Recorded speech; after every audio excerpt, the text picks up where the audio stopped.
12월 23일 목요일 골로새서 1장 1절로 14절 말씀. 하느님의 뜻으로 말미암아 그리스도 예수의 사도된 바울과 형제 디모데는 골로새에 있는 성도들 곧 그리스도 안에서 신실한 형제들에게 편지하노니 우리 아버지 하나님으로부터 은혜와 평강이 너희에게 있을지어다. 우리가 너희를 위하여 기도할 때마다 하나님 곧 우리 주 예수 그리스도의 아버지께 감사하노라.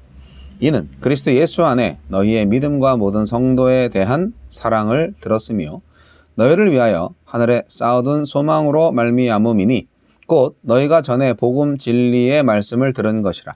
이 복음이 이미 너희에게 이름에 너희가 듣고 참으로 하나님의 은혜를 깨달은 날부터 너희 중에서와 같이 또한 온 천하에서도 열매를 맺어 자라는도다. 이와 같이 우리가 함께 종된 사랑하는 에바브라에게 너희가 배웠나니 이는 너희를 위한 그리스도의 신실한 일꾼이요 성령 안에서 너희 사랑을 우리에게 알린 자니라. 이로써 우리도 듣던 날부터 너희를 위하여 기도하기를 그치지 아니하고 구하노니 너희로 하여금 모든 신령한 지혜와 총명에 하느님의 뜻을 아는 것으로 채우게 하시고 주께 합당하게 행하여 범사에 기쁘시게 하고 모든 선한 일에 열매를 맺게 하시며 하나님을 아는 것에 자라게 하시고 그의 영광의 힘을 따라 모든 능력으로 능하게 하시며 기쁨으로 모든 견딤과 오래 참음에 이르게 하시고 우리로 하여금 빛 가운데서 성도의 기업의 부분을 얻기에 합당하게 하신 아버지께 감사하게 하시기를 원하노라. 그가 우리를 흑암의 권세에서 건져내사 그의 사랑의 아들의 나라로 옮기셨으니 그 아들 안에서 우리가 속량 곧 죄사함을 얻었도다. 아멘. 복음으로 부름받은 축복. 네. 바울은 골로새 성도들의 믿음과 사랑의 소식을 듣고 하나님께 감사하며 그들이 하나님의 뜻을 알아서 주께 합당히 행하도록 기도하고 있습니다. 우리에게 주시는 교훈은 무엇입니까? 골로새 성도들은 에바브라가 전해준 복음, 즉 진리의 말씀을 듣고 소망을 갖게 되었습니다.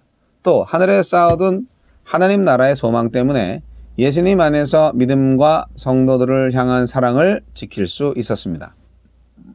복음에 기초한 소망에 기초한 골로새 성도들의 믿음과 사랑 때문에 바울은 감사하고 있습니다. 성도들은 바울의 사랑하는 동료이자 그리스도의 신실한 일꾼인 에바브라를 통해 하느님의 은혜, 즉 복음을 들었습니다. 그 은혜를 깨달은 날부터 그들 가운데 열매가 나타났습니다. 골로새 성도들이 사랑하며 살고 있다는 소식이 로마에 수감되어 있는 바울에게까지 전해졌고 그 복음의 열매가 골로새는 물론이고 온 천하에서도 자라가고 있다고 말합니다. 은혜의 복음이 내게는 어떤 열매로 나타납니까? 바울은 성도들이 하나님의 뜻을 아는 지식으로 충만하게 되어 주께 합당하게 살게 해달라고 기도합니다. 그럴 때 무슨 일을 하든지 주님께 기쁨이 될 것이기 때문입니다. 바울은 성령께서 주시는 지혜와 이해력으로 성도들이 하나님의 뜻을 알기를 간구합니다. 그래야 거짓 교사들의 교묘한 주장을 분별할 수 있기 때문입니다. 바울이 기도한 주께 합당히 행하는 삶은 무엇일까요? 모든 선한 일에서 열매를 맺고 복음이 온 세상에서 자라듯 성도들도 하나님을 아는 지식에서 자라가며 세상의 주권자이신 하나님이 주신 능력에 힘입어 모든 것을 견디되 기쁨으로 참고 영원한 나라에 참여하게 하신 하나님께 감사하는 것입니다. 하나님의 뜻을 아는 지혜를 소유할 때 이러한 삶이 유일하게 가치 있는 것이라고 믿을 수 있습니다. 그러니 우리는 이 하나님의 뜻을 안 대로 살아낼 수 있게 해주시기를 간절히 구하고 매일 그렇게 살도록 힘써야 합니다. 구원은 주권이 교체되는 사건입니다. 흑암의 권세 아래서 지배받던 우리가 예수님으로 말미암아 죄를 용서받고 그분이 다스리시는 나라의 백성이 되는 것이 구원입니다. 주여 하느님의 뜻을 알고 주께 합당히 행하여 주를 기쁘게 해드리는 삶으로 인도하소서. 골로새서의 첫 시간입니다. 골로새서 골로새서 말씀 많이 본 것 같으면서도 골로새서 말씀을 전체를 이렇게 본 적은 많이 없었던 것 같아요. 네. 왜냐하면 골로새서가 에베소서하고 쌍둥이 서신이라서 에베소서를 많이 봤던 것 같아요. 저만 그런가요?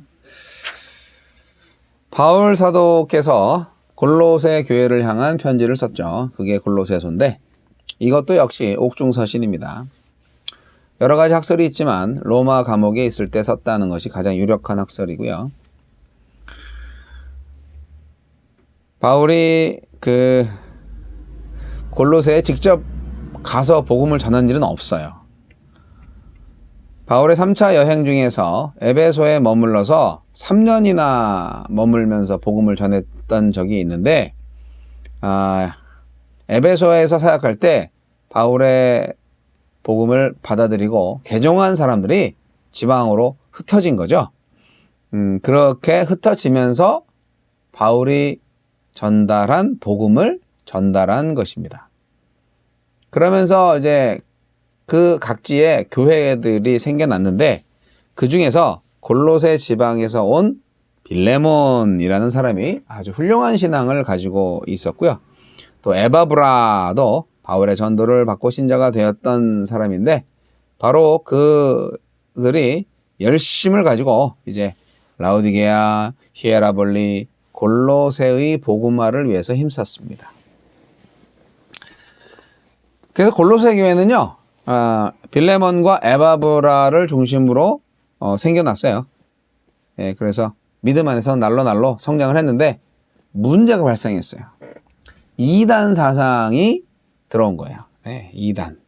그래서 아주 큰 혼란에 빠졌어요. 그래서 그 이단들을 분별하고 이단들을 내몰기 위해서 굉장히 감정적인 부분도 좀 많이 들어가 있고 바울 사도가 아주 강력하게 복음의 진리에 대해서 변증하고 있습니다.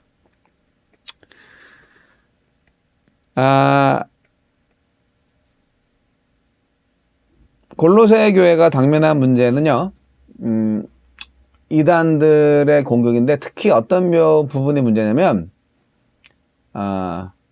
그리스도론, 기독론에 관한 거짓 가르침의 유혹입니다. 그래서 골로새 교회가 자꾸 이제 그리스도에 대해서 잘못 가르치는 사람들이 이제 그 사람들을 현혹을 하니까 그래서 골로새 교회가 에바브라를 파송한 거예요. 파송이 아니라 이제 로마에 있는 감옥에 있는 바울한테 가서 이거 어떻게 하면 좋겠어요? 어떻게 해결해야 되죠? 그렇게 에바브라를 파송했어요. 그래서 바울이 갇혀있는 로마 감옥을 찾아가니까 에바브라가 그랬더니 거기 마침 빌레몬의 종 오네시모가 있었겠죠? 예. 오네시모는 누구예요? 네, 바울의 전도를 받고 신앙을 가지게 된 사람이죠. 그래서 바울이 편지를 써가지고 두기고 편에 보내려는 터에 오네시모도 함께 보내게 되었습니다. 그게 4장 7절로 9절에 나옵니다. 에바브라가요, 긴 여행에 지쳤어요. 그래가지고 바울 곁에서 잠시 동안 쉬면서 진리의 말씀을 배우고 돌아가려고 했는데 아이고 골로새 교회 형편이 너무 급박했어요. 그래가지고 하루속히 편지를 두기고로 하여금 전달하도록 했죠. 그래서 약간 좀 급한 느낌이 좀 있는 것도 있어요. 서신에. 바울은 골로새서에서 골로새 교회가 직면한 신앙 문제에 대해서 아주 구체적인 답변을 하고 계시고요. 그리스도인으로서의 올바른 신앙생활의 지침을 제공하고 있기도 합니다. 골로새에서 이제 서론적인 얘기를 좀 했고요. 오늘 본문 말씀은 1장 1절로 14절까지 말씀인데 그 패턴이 좀 비슷합니다. 에베소서하고 뭐 인사도 하시고 기도도 하시고.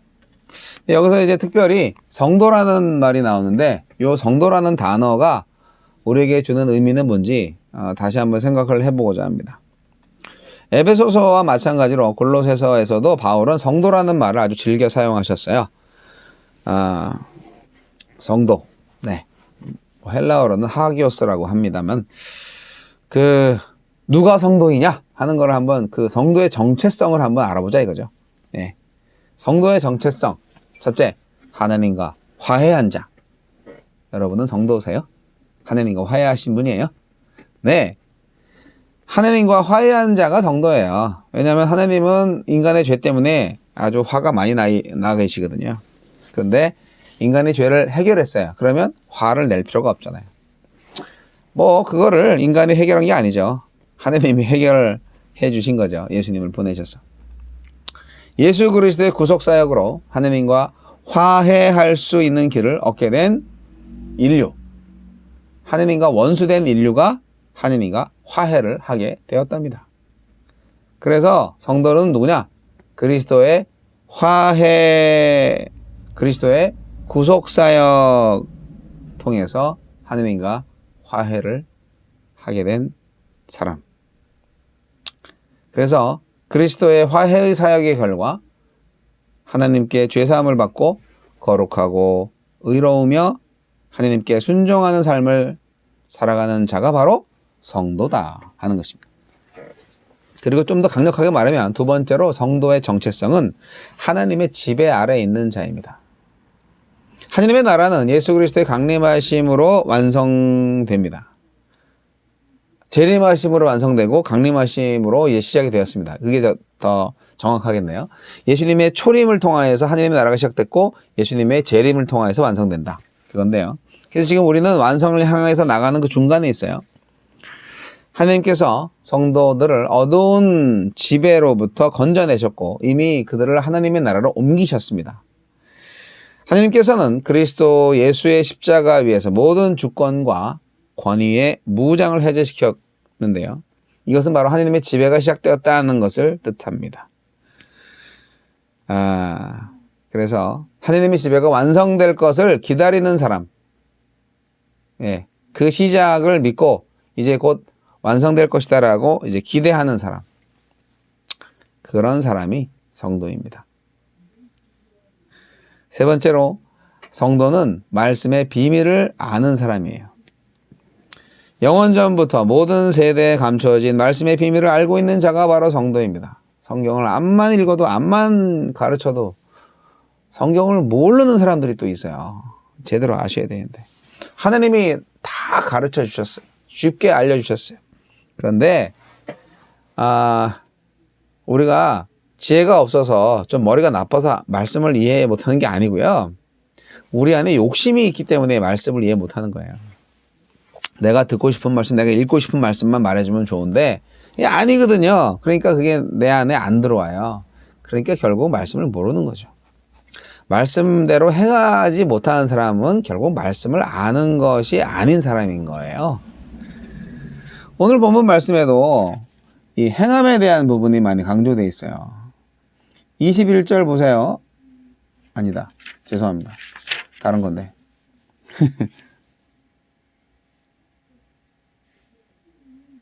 예, 여기 10절. 죄송합니다. 그 골로새서 1장 10절. 주께 합당하게 행하여 범사에 기쁘시게 하고 모든 선한 일에 열매를 맺게 하시며 하나님을 아는 것을 잘하게 하시고. 아니 이 말씀 보면요. 행하는 게 먼저예요. 하나님의 아는 지식을 늘어나는 게 아니라 우리는 먼저 공부를 열심히 성경 공부 열심히 하고 그 다음에 실천하려고 하는데요. 아니 순서가 바뀌었어요. 주께 합당하게 행하여 범사에 기쁘시게 하고 모든 선한 일에 열매를 맺게 하시며 하나님을 아는 것에 잘하게 하시고. 이게 뭘까요? 이게 골로새 성도들을 위한 바울의 기도 중에 문장이 하나인데 무슨 의미지? 아니 배우지도 않았는데 어떻게 행함을 먼저 하나? 알지도 못하고 행하면 되나? 그런 의미가 아니고요. 잘 생각해 보세요. 그리스도를 아는 지식은 살아있는 지식이에요. 지식적 지식이 아니에요. 정보가 아니에요. 결국 우리가 살아낼 때 제대로 우리가 하나님을 알 수 있다는 거 아니겠어요? 하나님의 뜻을 아는 거예요? 하나님의 뜻대로 행해봐야 아는 거예요. 이론적으로 알 수 없어요. 개념적으로 알 수 없어요. 말로 설명이 안 돼요. 하나님과 동행하는 삶을 살아보아야만 내가 구원을 받고 있구나. 내가 지금 구원을 이루고 있구나. 그거를 알 수가 있는 거죠. 선한 행동의 열매를 맺지 않는 한 그리스도인으로서의 정체성을 드러낼 수가 없는 것입니다. 초대교회는 바울 사도는 믿음의 구원을 얘기했는데 이 믿음이라는 것을 무엇으로 규명하느냐에 따라서 초대교회 성도들이 얼마나 선한 삶을 통하여서 복음을 전했는지 아니면 말로만 전했는지 그거를 판단할 수 있게 되는 거죠. 여러분의 생각은 어떠십니까? 정말 초대교회 성도들은 선한 삶의 열매를 거두며 살았던 사람들입니다. 오늘날 기독교가 욕을 먹는 이유는 말만 번지르르 하고 행함이 없기 때문 아니겠어요? 그렇기 때문에 뭐 우리 힘으로 할 수 있나요? 하느님의 능력으로 해야죠. 하느님의 성령의 충만함을 입어서 하나님의 뜻에 순종함으로 해야죠. 그의 영광의 힘을 따라 모든 능력으로 능하게 하시며 기쁨으로 모든 견딤과 오래 참음에 이르게 하시고 우리로 하여금 빛 가운데서 성도의 기업의 부분을 얻기에 합당하게 하신 아버지께 감사하게 하시기를 원하노라. 골로새 교회 성도들이 하나님한테 감사하게 되기를 기도하신대잖아요. 오늘날 우리 성도님들, 우리 교회가 진정 능력이 하나님께 감사하게 되기를 예수님도 지금 기도해 주실 것입니다. 여러분, 복음으로 부름받은 축복을 누리세요. 선한 삶의 열매를 통하여서 하나님께 영광 돌리시고 하나님의 뜻을 아는 자가 되시기를 바랍니다.